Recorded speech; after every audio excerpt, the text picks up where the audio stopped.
Dun, dun, dun. The Babysitter. How very spooky. It's very spooky, isn't it? Sort of gloomy.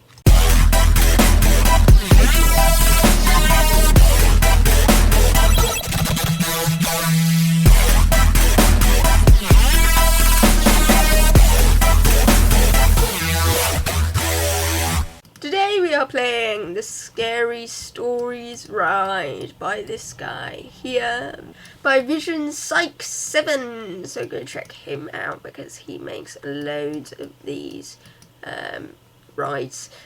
And they are very spooky. I think I underestimated how spooky they were because, you know, I walked into the theatre. It's terrifying entrance. Let our scary story begin. The Babysitter. She's not alone. Maria was so excited about her first night babysitting for the Kramers. She's got some nice posters in her room. Oh yes, I know this band. Music. Yeah, famous band. Her baby sister Rosa watched her getting ready for her new job. She was so proud of her big sister. Maria's mother drove her to the Kramers and dropped her off a few minutes early. And I was, oh my god!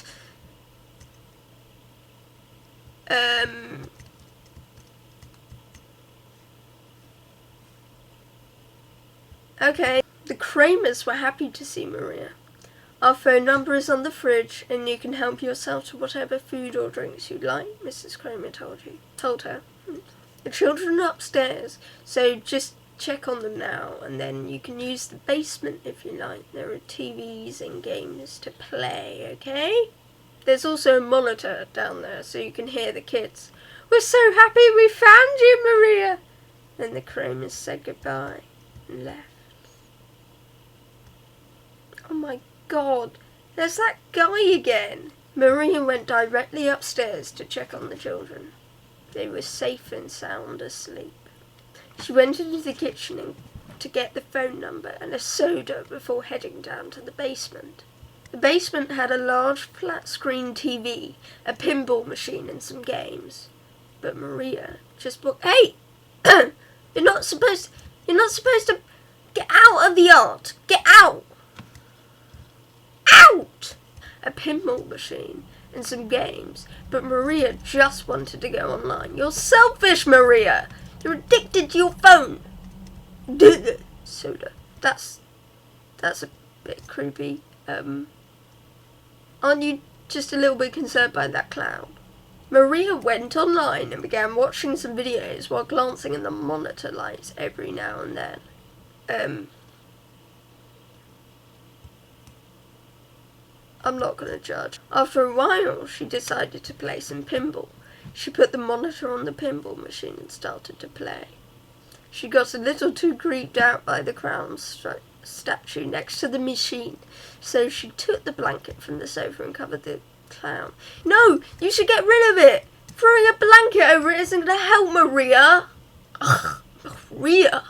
The monitor light suddenly turned red and she could hear the children stirring. She went to go check on them. Maria went upstairs to check on the children. Thank goodness, the children were fine. But then Maria heard sounds coming from the basement monitor. Maria carefully came down the stairs, looking all around the basement. She didn't see anything unusual. Maria, she went back to the sofa when suddenly she noticed that the little piece of paper with the phone number on it was gone. Maria slowly backed up away from the sofa and looked all around her, but nothing else seemed out of place. Ring! Her phone rang, startling her. She went quickly to the phone and picked it up. It was the Kramers just checking in. Maria was relieved. She told them that everything was fine and the children were safe. Then she told Mr. Kramer, I hope you don't mind, but that life-size clown statue next to the pinball machine was a little too creepy for me, so I covered it with a blanket. There was dead silence from Mr. Kramer. Then he said, "Listen to me very carefully. Don't speak. Just go upstairs and get the children out of the house." Ah! "We don't have a clown statue in our house. Run to the neighbour directly across the street. We're on our way and calling the police. Now!" Maria ran like lightning up the stairs and raced to the children. "Go, Maria, go!" Maria made it outside with the children just as the police arrived. They were safe. Did anyone else hear that? Sir, I just heard some... Oh God. The police told the Kramers what a brave and amazing person Maria was. The Kramers were so grateful to Maria. But most importantly, everyone was safe.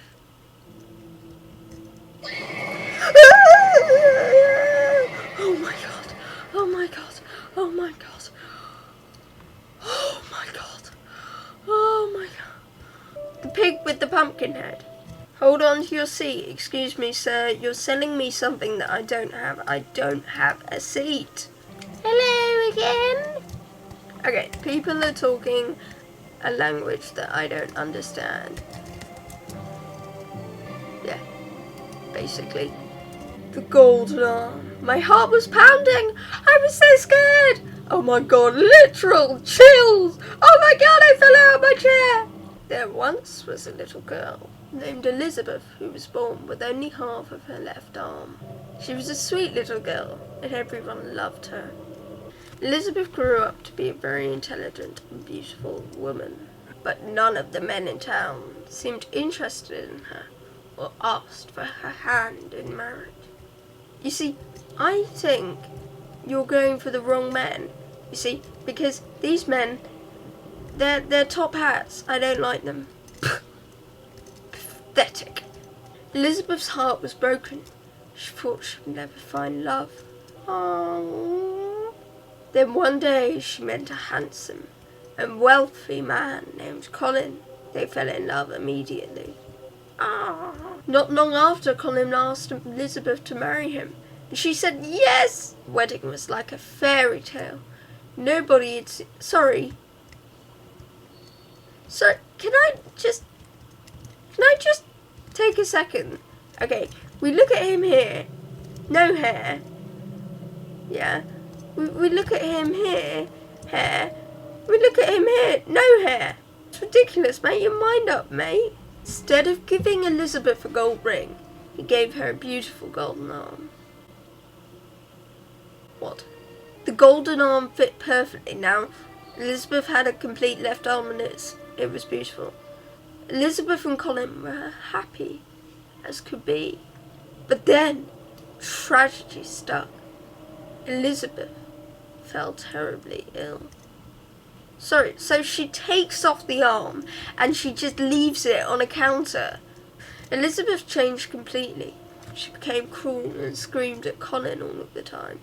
All she ever talked about was her golden arm. Colin knew that she loved the arm more than she loved him. Poor Colin. She made him promise that once she died, he would bury her with her golden arm. Of course, he always promised. When Elizabeth died, Colin's heart was broken. He buried her with the golden arm, just as promised. But Colin's bad luck continued. His factory burned down and his crops failed. He was now poor. The bankers came and told him that they were taking his house and land. Colin had to do something. But what? What? Colin! Will you do? He painfully decided to borrow Elizabeth's golden arm. He dug her up and took the golden arm. He dug her up. Colin, no! No! No! Colin sold the arm and paid the bank. The goldsmith melted the arm and made many different things with the gold. That night, Colin couldn't sleep. He thought he could hear Elizabeth's voice in the wind. They seemed to be saying, "Where's my golden arm?" The voice was getting closer and closer. Now the voice was just outside the door. "Colin, where's my golden arm?" the voice demanded, angrily. Boom! door flew open, and Elizabeth's ghost came floating in. She was pale and had red, glowing arms. Oh my God. Where's my golden arm? She screamed. Colin tried to explain that he had to borrow it, but he promised he would make her a new one. I don't want a new one! I want mine! She screamed in anger. He explained to her that the goldsmith had melted the arm down so he couldn't get it back.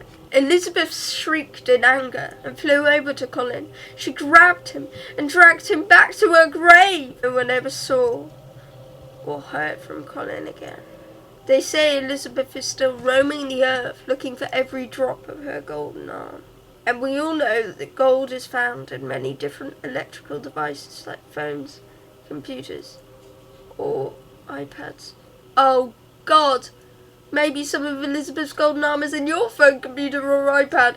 Oh my God! Well, this is going. You might know. But you might find out. Oh my God! Oh my God! Oh my God!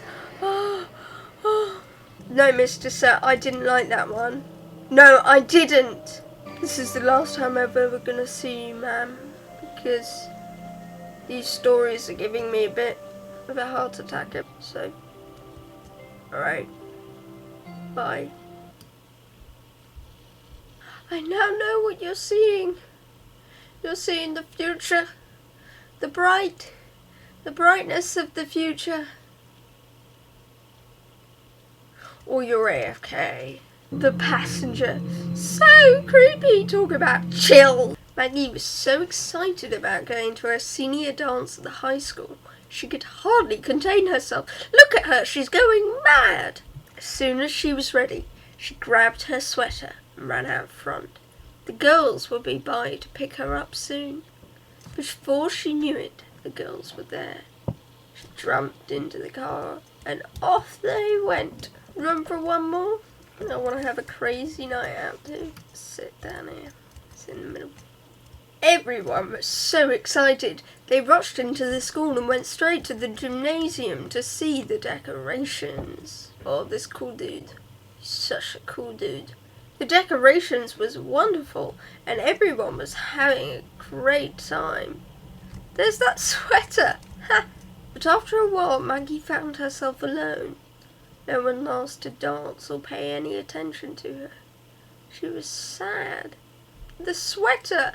Maggie decided to leave the dance and walk home. Alone. Yeah, rule number 1, never walk home alone. Oh, someone sent me a friend request. That's so nice. No. Rule number 2, never walk alone in the forest. Ooh. As Maggie began to cross the Trown Bridge, a car came racing past, almost hitting her. Sweater! By the time Maggie crossed the bridge, she was feeling very sick. She sat down on a log for some rest.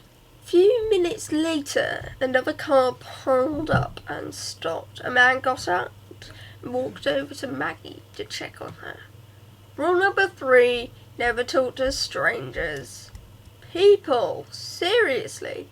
She told him she wasn't feeling well, so he said he would drive her home if she wanted. She accepted and got into the car. Maggie, she told him about the dance and what had happened.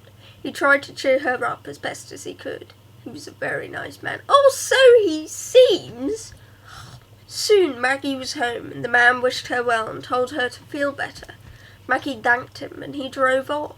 Now he knows your address. After that man got home, he realised that Maggie had left her sweater in the car. He thought he would drop it off in the morning on his way to work, since it was too late at night now. Next morning, the man went to Maggie's house to drop off the sweater. An old woman answered the door. He told her he'd given Maggie a ride the night before, and that she had left her sweater in the car. The old woman's not very happy about that. She knows the rules! She looked very sad and stared at the sweater. This is Maggie's sweater, all right. She took it to the high school dance with her. I think I should put on a voice. But whoever you drove home last night wasn't Maggie. Maggie died when she was hit by a speeding car on the town bridge. But that was over 50 years ago. What?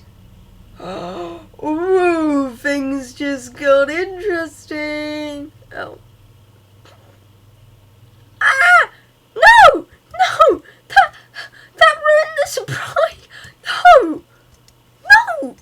Oh, I know there's going to be a jump scare.